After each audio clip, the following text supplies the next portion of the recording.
Welcome to 843 TV. I'm your host, Carrie Manning with Heritage Dental Spa and Salon. And I'm Will Wareham with WHHI-TV. We're coming to you today from the River House on Spring Island. That brings us to our first guest, Mr. Jay Gratton, who is the golf course superintendent here on Spring Island. And our second guest is Mr. Dan Dubrell. He is the GM and COO here on Spring Island. And our final guest is John Strother, who is the broker in charge for Spring Island Realty. So stick around for more 843 TV. Where communities come to speak.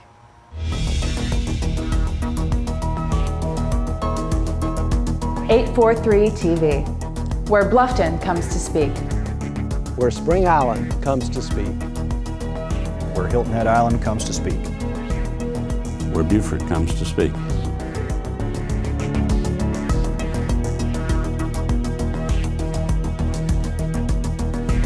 .843 TV, where communities come to speak.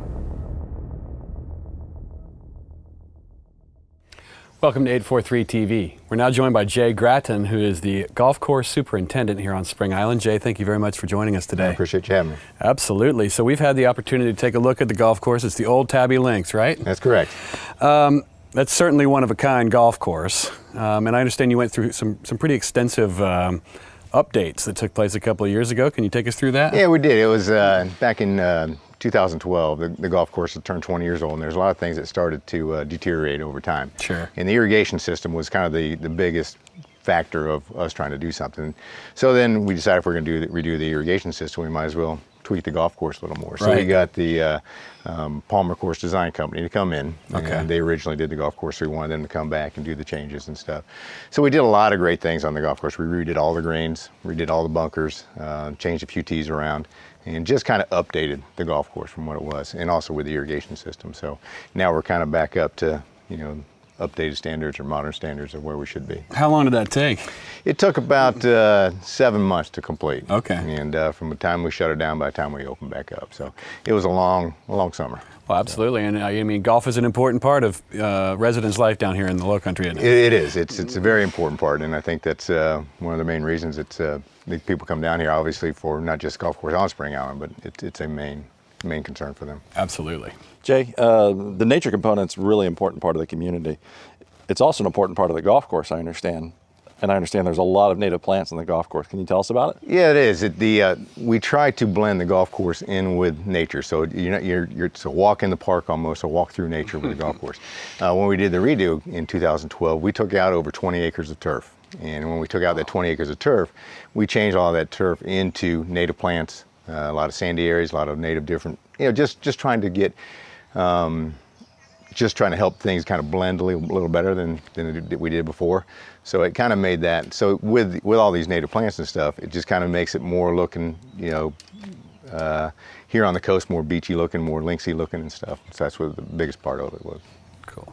Well, that to me is just one of the great things about the course is especially all the sandy waste areas. And you were telling me that you actually go around and collect seeds from native plants and propagate them and everything. Yeah, it's kind of the thing that once the guys figured out they weren't weeds anymore, and that they were native plants, we go around and did collect a lot of seeds and plant them out and just try to see if we can grow them on our own, and we've been very successful. Well, it just, y'all did a fantastic job. I mean, I had a golf course photographer here about a week ago, and he spent 3 days here. He said it's his favorite golf course, and he takes photographs of golf courses around the world. I mean, it's really, high praise for him. Yeah, he was very complimentary. And I think one thing that's really neat is the Audubon certification, Audubon Sanctuary. Is that correct? It's Audubon Cooperative Sanctuary Program for golf. We've been certified since 1999, and it's a program basically that the Audubon helps golf courses protect the environment, and also helps preserve the natural heritage of the game of golf. And so it's an award-winning education and certification program. And they do a lot of things with us. And the great part about the Audubon and what we do here, we have our own kind of Audubon that kind of self-sanctions, I guess, at the Lowcountry Institute. And so I work day to day with them and in doing what we do. So trying to be certified for the Audubon was really pretty simple. because it's, a lot of guys try to go through it, but I think it's the fear of going through this Audubon process and so, oh my gosh, we got to try to do this, we got to make sure we're safe and doing everything. It's really pretty simple. What we do is it's our day-to-day life, and just trying to blend nature in what you're doing and making sure everything is up to the right standard, so we're protecting the environment, especially with our water quality, how we drain our water, how everything goes, so we're not affecting everything else. So that's how with the native grass and everything, trying to blend everything together, we try to blend nature with our Audubon too. Wow, you've done a great job of it. Just fantastic. And speaking of awards, the golf course is rated in one of the top 100 of the country, which is a pretty big deal. Yeah, it is. Yeah, very, very. That's a huge compliment. Yes. Explain to everybody how the courses are rated. How does that work? Well, the biggest part about trying to get your golf course rated, you have to have people come here. You have to have raters come, and that's been the biggest problem. Trying to people coming out here and trying to find us, because we always say we're a hidden beauty back out here, a hidden gem. And once we did the radio, we started getting more and more raters to come out, and the more and more raters you have, the better chance you have to be obviously rated and It's have a always better the scale. catch-22 when you have like the perfect little hideaway. You want to get the word out, but you want to protect it at the same Exactly. time. You want them to come, we don't want them to come. And so they came out and rate, and there's different different companies or different golf magazines that do rate these rate golf courses. Golf Week magazine had us rated in the top 100, and they have a criteria of about 10 different criteria. One is the routing of the golf course. One is the how the shaping was done, and there's a couple other ones of the variety of the par 3s and par 4s and par 5s, the natural beauty, the landscape, the ecology, and then one of the bigger ones is a walk in the park. And I think that's it really is. I mean, I'm not a golfer. My husband's a huge golfer, but that's a golf course that if you're not a golfer, you could still just ride on the golf cart and totally enjoy the view from every ounce of it. Yeah, there's a lot of people that say, well, these guys are playing slow up there, but they're just enjoying the day. They're just relaxing. Why wouldn't they? Yeah, and there's a lot of people that do out there, and they have their fishing poles on the back, so they'll play a few holes and they'll stop and they'll fish. Oh, and nice. some things. Yeah, so it's just really a fun thing. So that's kind of where they go. So the whole process of rating, people just got to come see it and look at it and stuff. And when they do, they kind of fall in love with it. Well, I mean, what's not to fall in love with? It's true. It's very true. I was so excited when they said we're coming back out at Spring Island. I was like, I'll be there. Well, speaking of how tough it is, do you have a favorite hole?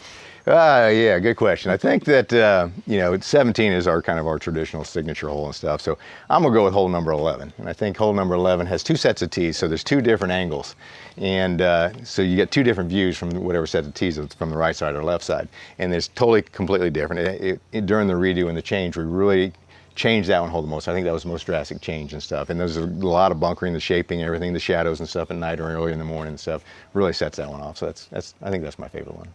All right, Jay. Well, thank you so much for being with us today. thank you. Make sure that you get information and come out and check out the golf course. And make sure you come right back for more 843 TV.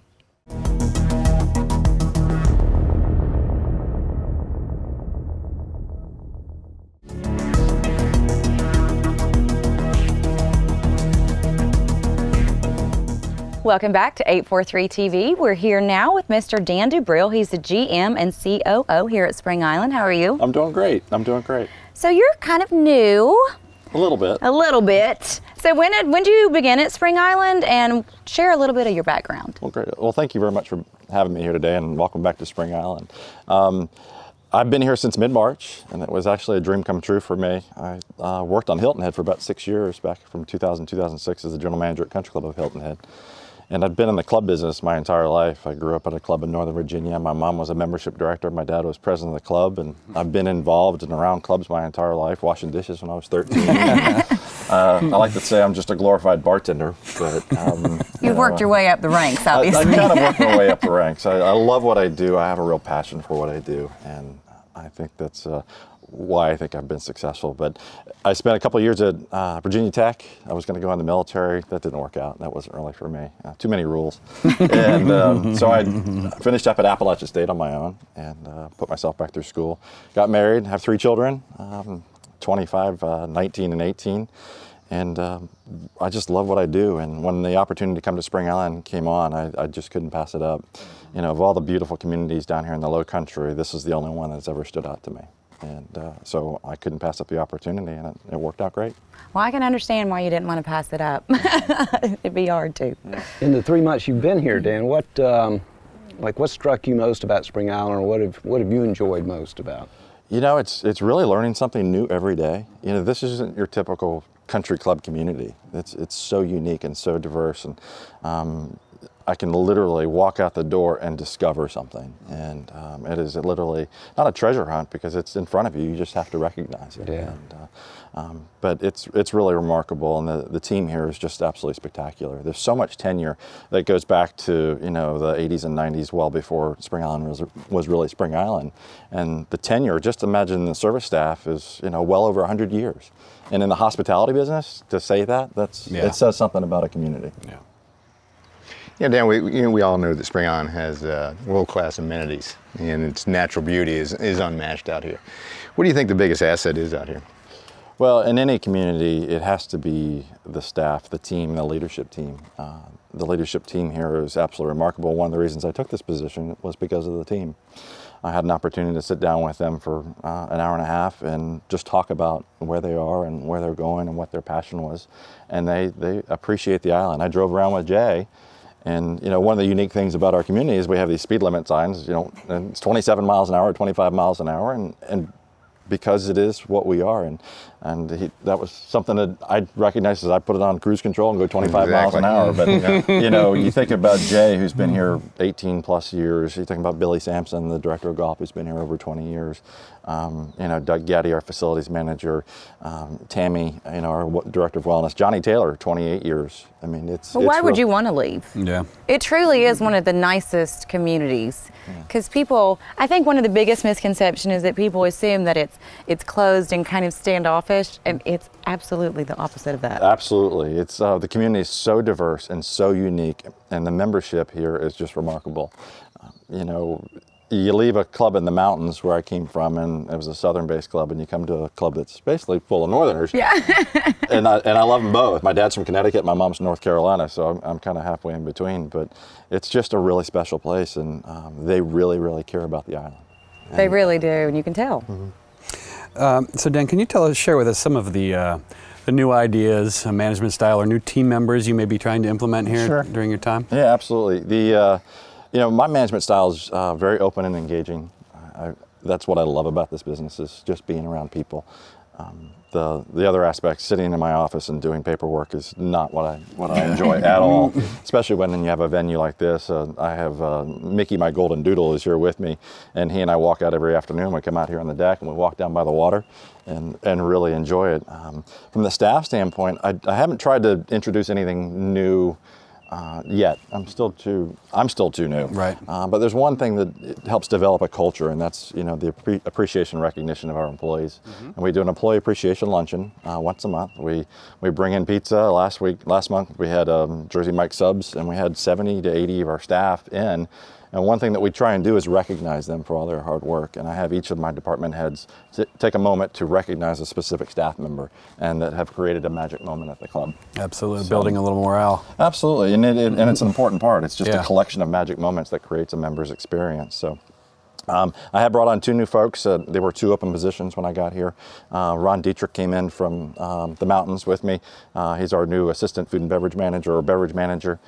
He's working for Patty Landon, and Deb Gerlach, who replaced a longtime employee, Kathy Willis, who had been here for 25, 26 years as my director of club operations. And I'd watched her career over the last 10 years really develop and blossom, and I've had an opportunity to bring her in and work with her.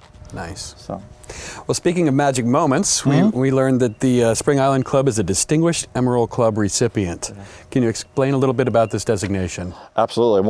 Another great reason to come to Spring Island is to be a part of a club that's been recognized for this. And the club has worked hard to achieve this recognition. And what's unique about it, it's not you know, the quality of the facilities. It's not the total number of golf holes or total profits. It's actually about the intangible aspects of the experience. And when I talk about magic moments and the member experience, that's what the recognition is for. It's for creating an incredible member experience, the quality of service, the quality of the governance of the community, and really the intangibles of every aspect of a community. And to be a part of that and be recognized for that is really remarkable. So. Well, I always say this, I think this is the most amazing place because it's so private, but it's the best community at the same time. Everybody is so friendly, the staff, the residents. I just love this. Very welcoming, for sure. It really Absolutely. is. Yeah, it's very special. Dan, great stuff. Thank you, sir. Thank you very much for joining us today. Appreciate you having me. Absolutely. Stick around for one more segment of 843 TV.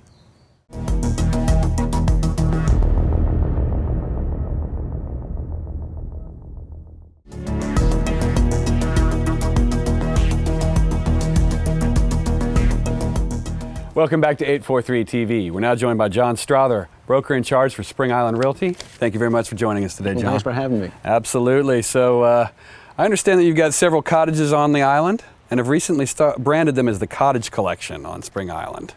Yeah, you know, one of the things is everybody says, well, Spring Island's different. Yeah. And one of the things that's different about Spring Island is the cottages that we have. And a lot of people had a hard time understanding exactly what that meant. So when this place first started, it was a quail hunting preserve, and we divvied it up into large lots, and we have these nature curtains surrounding each home site.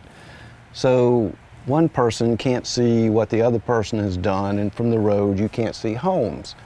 So then a lot of people said, well, as a second home, I've always wanted just a little cottage, just a cute little adorable cottage. Yeah.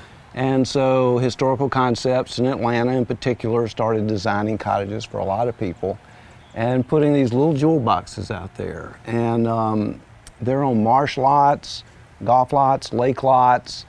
I mean, they're everywhere here because people say, well, I want to start small, get used to it, Right. and that may work forever, or we'll always have room to build a larger house because we encourage people to break down the mass of their house. We don't like big square square houses. So so we have a lot of those. So what we've done is, and they're less money because they're smaller. Right. And so we've just branded it the Cottage Collection at Spring Island. Very cool. And well, it really is because we have them that I'll take architects around and show them different places, and generally they'll go to the little cottages and it's hard to pull them out. Because you just want to grab a blanket and cozy up and sit there. They're the cutest little things. That's it. They're homely and they have an amazing view. Yes, exactly. I would stay there, obviously. So we started doing that, and we've had 3 sales of cottages just in the past 6 weeks. I think it's a little less intimidating too, you know, for someone, because coming in and doing a big, huge home, especially if they're not living here yet, and that's another kind of way for them to put your toe in the water. Yeah. That's right, put your toe in the water. I love it. Yeah. So now, do you have any specific examples of cottages that are currently available for sale? Yes. One, bird patch, 15 bird patch. I love this little house. It's an architect designed it, lives in it, the same architect, and it's when he built it, it was a LEED certified, a platinum certified home, which means that he used recycled materials, environmentally sensitive. The utility bill for this home is $1,000 for the entire year. Whoa. Wow. I know, yeah, it's like, whoa. And he's a sailing enthusiast, so it's just 1,700 square feet, 2 bedrooms, 2 baths, but it's like being in a sailboat. Every space is, oh yeah, he's got little bunks here with drawers underneath. It's just really neat. Reclaimed large old oak wood floors, beams that are reclaimed out of textile mills. And it's just an adorable cottage. There's plenty of room for a 3,000 square foot house and a garage with a place over it. So he lives there full time. It worked out great for him. Somebody can buy that, get used to the place, and maybe build a bigger home if their family is growing and they want to do that. So Or be totally comfy in their little 1,700 square feet. I know, I know. It's just fantastic. And then I have another one at 25 Little Neck Crossing, yes. And Historical Concepts designed that. Once again, large reclaimed boards, 2 bedrooms, 2 baths, nice modern kitchen, outdoor fire pit, grill, on a pond, walking distance to the stables, to Walker Landing here and all that. And that's a fantastic place. And that one's $499 and the other's $599. They're great prices and great introductions to Spring It's a great Island. starter space. Yeah, it is. Uh-huh. So in addition to the Cottage Collection, some of the best deep water property really in the Low Country, honestly. Yeah. There's different living options and some home sites where the new owner can actually start from scratch for those who want to go ahead and jump in. Right. We have really you consider where Spring Island's located, and like right behind us we have some docks here, community docks and some private docks back here. But we're a half hour to downtown Beaufort, so you can boat up to the downtown marina, get out, have lunch, go shopping, come back. You know, it's a great trip, Sunday or something like that. North end of Hilton Head's 30 minutes, and tarpon fishing in Broad River, cobia fishing, red fishing is all within minutes of here. And we have one of the best shrimp holes in the county right back behind us. So it's great for deep water when you have your boat out here. And I've got 1-bedroom cottage, cute little cottage right on the Colleton River with a private dock that's less than $700,000. And in particular over here at Trading Post Trail, which is walking distance to all this, an owner just recently bought another home. He decided he didn't want to build. And so we have a lot there with plans. It's ready to go when you close, ready to build for $599. He's really wants to, yeah, I know, it's just a great buy. It's a high lot. It's just. And there's only so many deep water lots. Once they're gone, they're gone. Well, you look around the low country here, and there's not that many left. I mean, you talk about trying to identify the perfect, you know, like your ideal deep water place. This is kind of where it is, I think. It is, it really is. Well, you're an island off of an island. For anybody who really just caught this and doesn't know where we're at, I mean, you have to go through Kalawasi, over the little bridge, to an island off of an island behind Cartagate. So if you want privacy, but you want full access to your own little community and obviously amazing views and water, this is definitely your place. Yeah, that's really something, yeah. All right, really quickly, John, one of our favorite questions, how are sales going on Spring Island? Really good. Good answer. We've had a good spring. We've really been busy here the last several weeks. We just put a house for a little under $3 million under contract. It was listed a little under $3 million under contract. Had some lot sales, a lot of lot sales, people looking to build. And so 17 sales just over the past 5 months. Wow, things are just moving along. Yeah, it really is. So we're on track to have a good year here. Great stuff. John, thanks as always for joining us today. Well, thanks for coming. And thank you for watching 843 TV. Where communities come to speak.